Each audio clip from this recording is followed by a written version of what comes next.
نحمده ونصلي على رسوله الكريم اما بعد فاعوذ بالله من الشيطان الرجيم بسم الله الرحمن الرحيم ويسألونك عن المحيص قل هو أذى فاعتزلوا النساء في المحيص ولا تقربوهن حتى يطهرن فإذا تطهرن فأتوهن من حيث أمركم الله إن الله يحب التوابين ويحب المتطهرين۔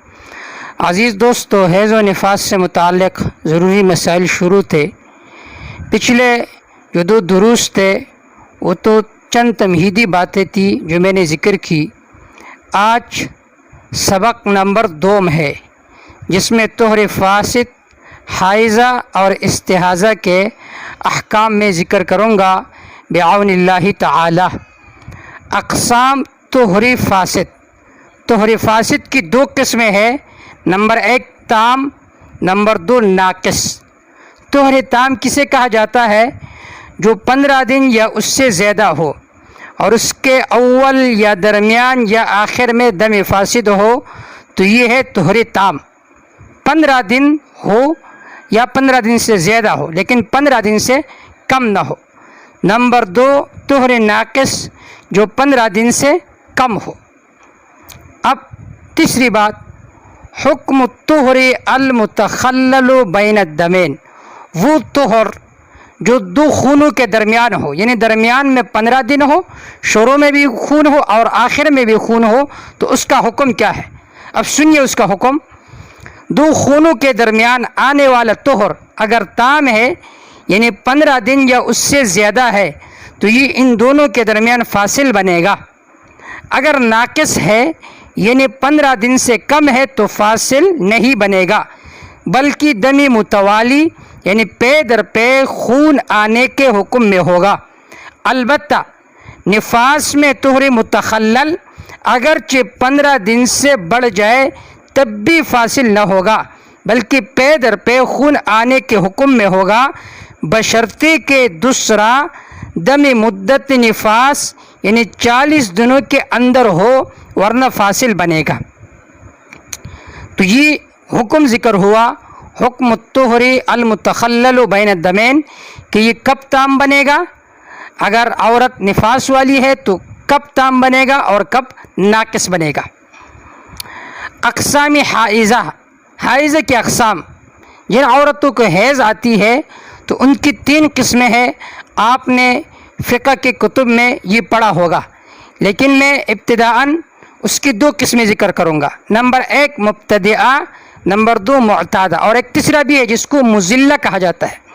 اس کتاب میں اور ان اسباق میں مزلہ سے متعلق ایک مستقل سبق ہے، اس کے پھر میں جب وہ سبق آئے گا تو اس کی تفصیل میں اپنے وقت پر ذکر کروں گا، لیکن آج کے سبق میں صرف اقسام حائضہ کی ان دونوں اقساموں کو ذکر کروں گا۔ نمبر 1 مبتدئہ، نمبر 2 معتادہ۔ مبتدئہ آپ جانتے ہیں جنہیں پہلے بار حیض آ چکا ہو، اور معتادہ جس کی عادت پہلے سے مقرر ہو۔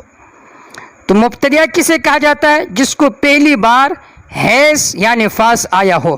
نمبر 2 معتادہ، جس پر بلوغ کے وقت سے کوئی دم طہر دونوں یا ان میں سے کوئی ایک سے ہی گزرا ہو۔ معتادہ جس پر بلوغ کے وقت سے کوئی دم طہر دونوں یا ان میں سے کوئی ایک سے ہی گزرا ہو۔ اقسام مستحاضہ، جن کو استحاضہ آتا ہے ان کی کتنی قسمیں ہیں؟ تو ان کی 3 قسمیں ہیں۔ نمبر 1 مبتدئہ، نمبر 2 معتادہ، نمبر 3 مزلہ۔ نمبر 1 مبتدئہ مستحاضہ، جس کو پہلی بار حیض یا نفاس آیا ہو، پھر دم مسلسل آ رہا ہو، رکتا نہ ہو۔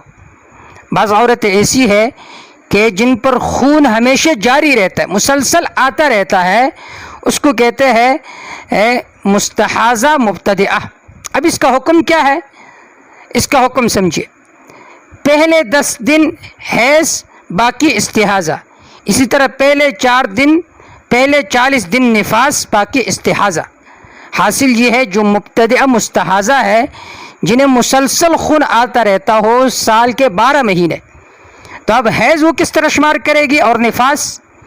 تو اس کا آسان حل ہے، مہینے کے جو 10 دن ہے وہ حیض کے شمار ہوں گے اور باقی جو 20 دن ہے وہ استحاضہ کے شمار ہوں گے، لہٰذا اس میں وہ نماز بھی پڑھے گی، اگرچہ اس کا خون ٹپکتا رہے مصلی پر، ہر نماز کے لیے وہ وضو کرے گی، اسی طرح شوہر بھی اس کے ساتھ مل سکتا ہے اور روزے بھی رکھے گی۔ کون سی عورت؟ مبتدعہ مستحاضہ۔ نمبر 2، معتادہ مستحاضہ، جس پر بلوغ کے وقت سے کوئی دم طہر دونوں یا کوئی ایک سے ہی گزرا ہو، پھر خون مسلسل جاری ہو گیا ہو۔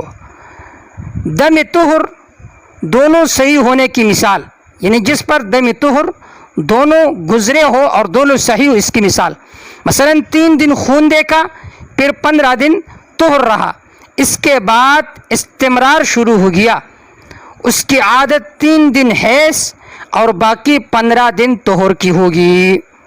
صرف دم صحیح کی مثال، مثلا 5 دن دم، پھر 15 دن طہر، 1 دن دم، پھر 15 دن طہر، پھر استمرار، صرف طہری صحیح کی مثال۔ مراہقہ بالغہ بالحمل کا بچہ پیدا ہوا، مراہقہ بالغہ بالحمل کا بچہ پیدا ہوا، نفاس کے 40 دن گزرنے کے بعد 15 دن طہر رہا، اس کے بعد استمرار شروع ہوا۔ اب اس کا حکم یہ ہے کہ اس کی عادت طہر میں 15 دن ہوگی اور حیض 10 دن رہے گا، لہٰذا ابتدائی استمرار سے 10 دن حیض ہوگا، پھر 15 دن طہر، اسی طرح 10-15 کا حساب چلتا رہے گا۔ اور تیسری قسم ہے مستحاضہ مضلہ، جو حیض یا نفاس کا عدد یا زمانہ بھول جائے، تو اس کا حکم کیا ہے؟ تو اس کا جو تفصیلی حکم ہے وہ سبق نمبر 13 میں آئے گا۔ پھر اس کے مشق اور تمرینات بھی ہے، انشاءاللہ ہم کوشش کریں گے کہ وہ بھی آپ کے سامنے ذکر کرے، اس کا حل آپ کے سامنے ذکر کرے۔ اللہ تعالیٰ سب سے پہلے مجھے ان مسائل کی سمجھ کی توفیق عطا فرمائے، پھر آپ تمام حضرات کو سمجھ کی توفیق عطا فرمائے۔ وما توفیق الا باللہ، علیہ توکلت۔